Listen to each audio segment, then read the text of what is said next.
In 2005, we were introduced to the penguins in Madagascar. In 2008, we got a Penguins of Madagascar animated series on Nickelodeon. And now in 2014, originally 2015, but 2014, we get a Penguins of Madagascar spin-off movie. With this being my most anticipated animated film of the year.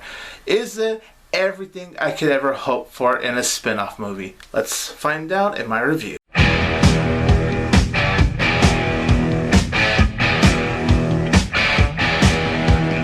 Hey everyone, this is 22 Tiger Dude and I'm here to review Penguins of Madagascar.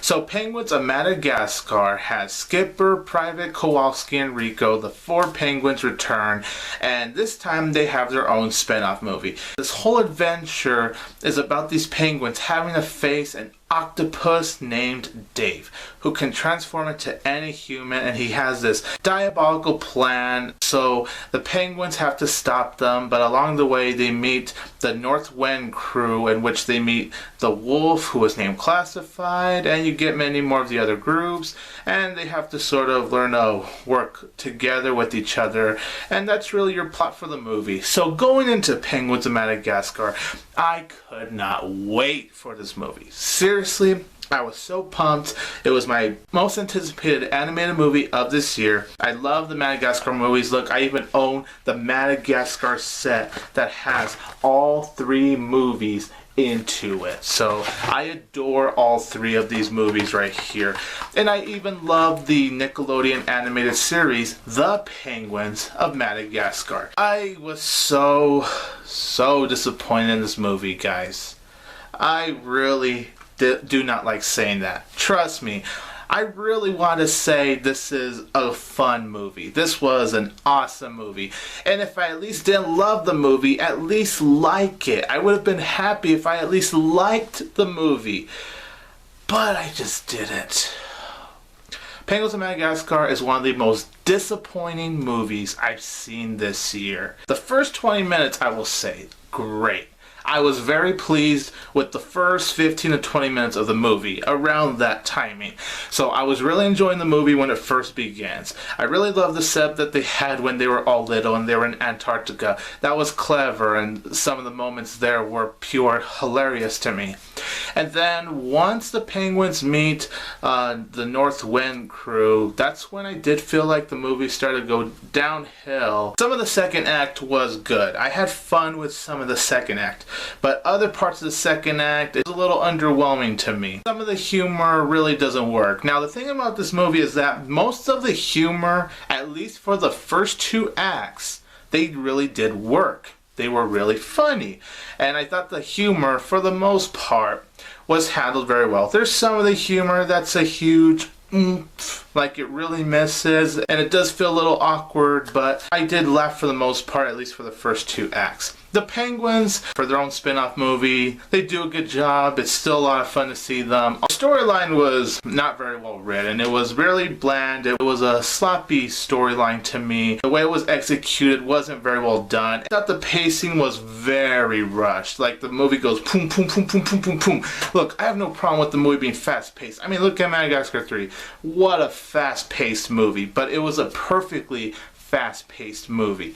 This one, it was so fast-paced to the point where I'm like, okay, you need to calm down on your pacing. They really rushed through a lot of things in the movie. Now, John Malkovich, he does a really good job as Dave. And I like Dave when he's an octopus. I think he provides a lot of personality. You know, I think he's a very fun villain when he's an octopus. When he's a human, though, I really did not like the villain. Now, as for one of my positives with this movie, like I said, most of the humor for the first two acts is really clever. It's very well done.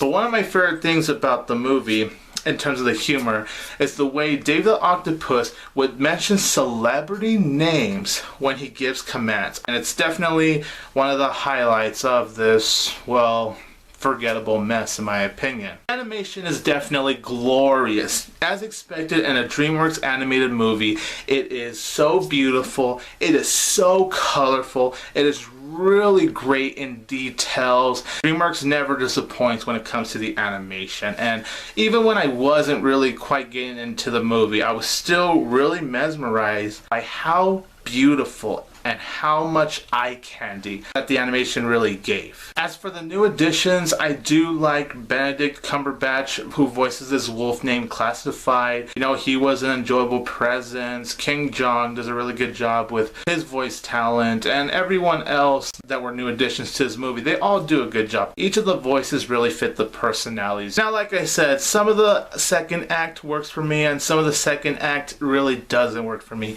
But for me, the movie falls more flat than before is once the third act comes. Once the movie reaches to its third and final act, the tone completely switches.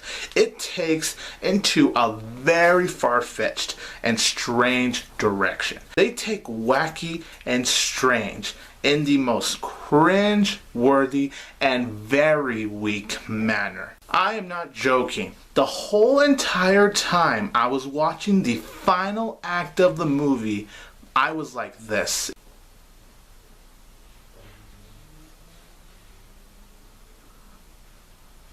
And look, I could see that there was effort in this movie.